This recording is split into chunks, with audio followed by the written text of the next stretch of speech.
Session কি দিলাম আর একটু সব ঠিক আছে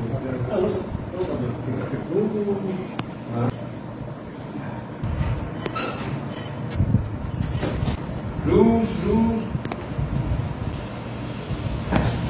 ঠিক আছে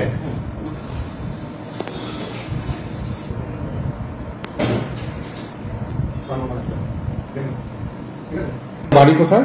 বাড়ি আরামবাগের পাশে কুলকি। এটা লাগছে আমার তো প্রায় 4টে সেটিং আজকে শেষ হলো প্রায়। হ্যাঁ তোমার কিরকম ছিলে আর কিরকম আছো? হ্যাঁ এরকম তোমার কিরকম ফিডব্যাক কিরকম লাগছে?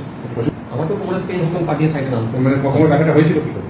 ওটা বাইক চালাতে গিয়ে বাইক গর্তে পড়েছিল, রোড খারাপ ছিল, সে কারণে কোমরের ডিস্ক হালকা সরেছিল। আচ্ছা তারপরে এবার আমি আপনার যে ভিডিও দেখে আমি ভাবলাম যে এখানে আমার অনেকটা উপকার হতে পারে, সেই সূত্রে আমার সঙ্গে যোগাযোগ করে। আচ্ছা এখন কিরকম আছে? যথেষ্ট।